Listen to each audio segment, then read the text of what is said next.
What's going on, everybody? KingofDragons 5000 here, coming at you with another figure review. Today we'll be having a look at the Hasbro Marvel Legends She-Hulk from She-Hulk Attorney at Law. And so here we have She-Hulk posed and out of the packaging. Before we have a look at the figure, let's actually run through her accessories. She-Hulk does come with 2 pairs of hands. We do get a pair of fists. And then we get a pair of flat open hands. She does come with the left leg of the Infinity Ultron, which we might or may not have a look at. We'll just see how that goes. Other than that, she doesn't come with anything else, so with that out of the way, let's have a closer look at She-Hulk.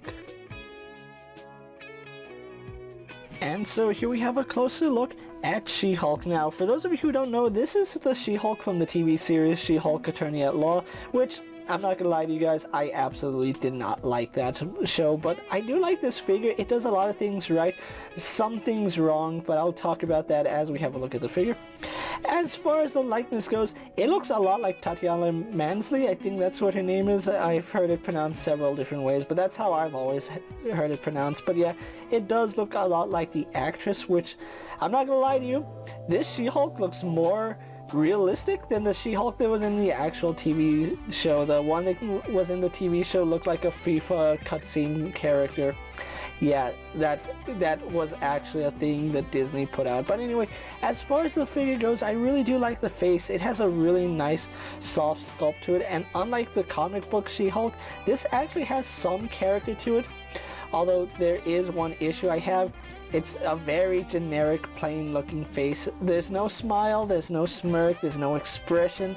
It's a very plain looking face. Yeah, it would have been nice if we got a second head that had some kind of expression on it, but no. We just get this plain Jane head, which it's not bad, but it could be much better. I really like the hair on this figure. They did what I said that the comic book version should have done, which is cast it in a dark color and then highlight the green parts on the hair. That looks so much better than casting it in green and then shading the low spots. So the head on the figure looks really nice. Let's have a look at the rest of the figure. She is wearing her superhero suit, which she only wore for like 2 episodes. Was it even 2 episodes? I don't even know. It just feels like a fever dream to me, guys. I'm not gonna lie. But she had it made and she only wore it for like 2 episodes. So yeah, it's a really nice suit and they did a very good job texturing it. And one thing I do like is that it broke away from the traditional MCU design, vertical line, diagonal line, then straight up line. This actually has some unique feel to it, which I do like. It still has lines for the sake of lines. Like, why have this purple pipe lining when it, I don't know, I don't like pipelining for the sake of pipelining. It doesn't work for me. But the costume does look nice. The purple is really rich and this darker purple looks really solid, and the white could be painted better, but it's still overall really nice. And this is what I mean, the white could be painted better. It's a little bit fuzzy in some areas on the back. No color other than just the dark purple. I do like the fact that her skin is this really nice light green instead of being a bright harsh green or that dark dingy green that they made Hulk. This is actually a lively green, which looks very good. I do like it, and under my lights it looks even nicer. So very good design on the skin tone right here. I do like the musculature here on the figure. They did a really good job sculpting the muscles on her legs, although I kind of wish that she was a little bit more shredded because she is She-Hulk. She just kind of feels like a taller woman. She doesn't feel like She-Hulk. If they really wanted to, they should have added some muscle detail, because she basically just looks like a taller Tatiana Mansley, or however you pronounce her last name, which when they did Bruce Banner, he's not a taller Mark Ruffalo. He is a big hulking figure, and this just doesn't scream Hulk to me. It just screams tall lady. So yeah, going on to her shoes, where she actually did wear shoes in the show. I don't understand how her shoes work. Do they like stretch and then compress themselves? It's really strange. They didn't really think She-Hulk out all the way. It's a bad TV show, I'm not gonna lie to you guys. I absolutely did not like it. But yeah, the figure, it does look nice. The shoes are very good. overall the detailing on this figure is really well done, and I like what they did with it.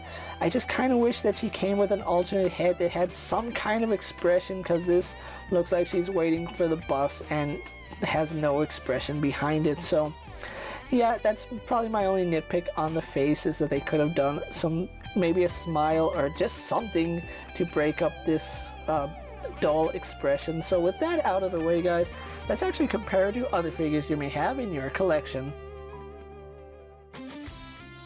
And so here we have She-Hulk posed next to a Marvel Legends Cyclops and a DC Multiverse Superman. Here we have She-Hulk posed next to a WWE Elite Scale figure and a Mezco 1/12 Collective Popeye the Sailor Man. Here we have She-Hulk posed next to a Lightning Collection White Range and a Star Wars Black Series Mandalorian. Here we have She-Hulk posed next to an SH Figure Arts Infinity War Incredible Hulk. And for one final comparison, here we do have She-Hulk compared to the Marvel Legends comic book She-Hulk. So with the comparisons out of the way, let's have a look at She-Hulk's articulation. Now, She-Hulk does have a double ball joint here in the head, but unfortunately, the way they sculpted her hair really does limit how much range you get out of it. I mean, you can pivot her head back and get some downward, but yeah, the hair in the front kind of pushes her head back.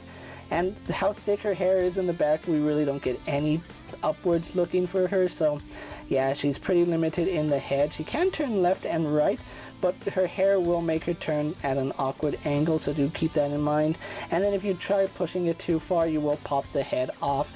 And it does feel like the head wants to pivot, as you can see. It just doesn't have enough clearance to actually do anything, because they sculpted her hair so close to the body, it really doesn't allow for much movement. As far as her arms go, they do go all the way around, no problem. They go out to the side, all the way horizontal. We do have a bicep swivel, which works fine. We have a double bend here at the elbow going very far, but it kind of does look a little bit terrible when you have it like that, so do keep that in mind. She does have a swivel and hinge here at the wrist. We have a ball joint here at the torso, which does lean back. Doesn't lean too far forward, unfortunately. It does lean to the side, leans to the other side, as well as rotates.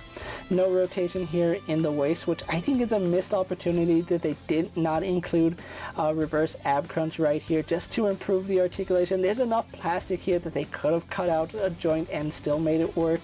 It's just laziness on Hasbro's part, to be quite honest.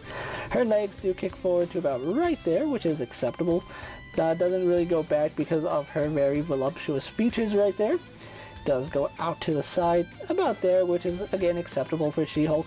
Does turn at the thigh, and I really do like the fact that her thigh spins right here at the shorts. That's a really good cutoff point.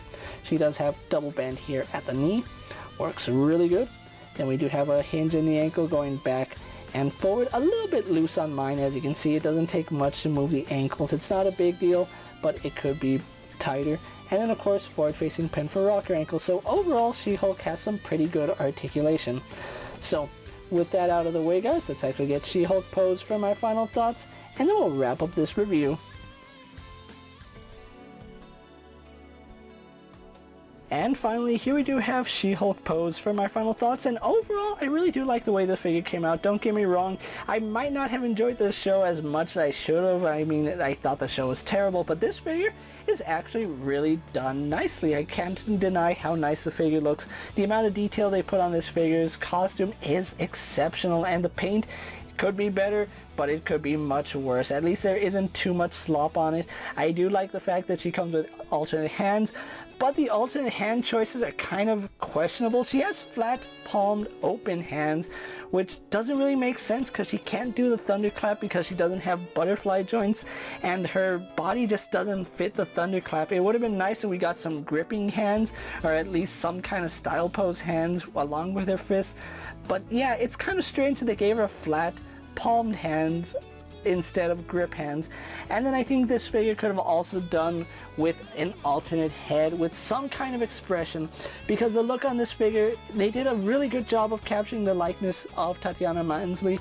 The only problem I have with it is that there's no expression behind it. It's just her in a generic look. And I know I said the comic book She-Hulk looked very generic. This one also looks very generic because they don't give her any expression. They had given She-Hulk some kind of expression, like a smirk, a smile, just something to break up that generic looking bored out of your mind look. I probably would like this figure a little bit more. But overall, I can look past that and still say this is a really good figure. In terms of likeness, it looks like the source material and it articulates well enough for the character.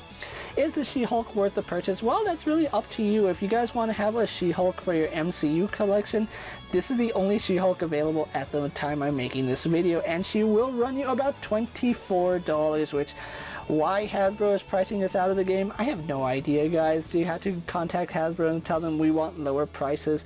Because she doesn't come with enough accessories to justify the $24. You can argue she's a unique sculpt, but they will use this sculpt again at some point. I know they will. It's Hasbro. Come on, guys. We know how Hasbro works.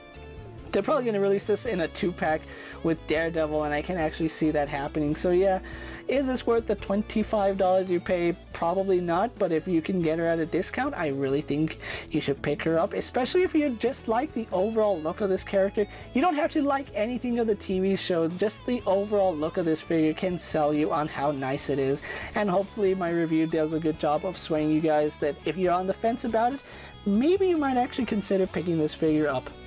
With that being said, guys, I'm KingofDragons 5000. Don't forget to like this video, leave a comment, subscribe to my channel, go ahead and check out all my other action figure reviews, as well as all my other Marvel Legend videos. Hopefully you find them informative. As always, if there's a figure you would like to see me review, let me know down in the comments, and if it fits in my collection, I'll gladly have a look at it. While you're at it, check out my Instagram account for new and exciting action figure photos, and as always, ring that bell to be notified anytime I upload a video.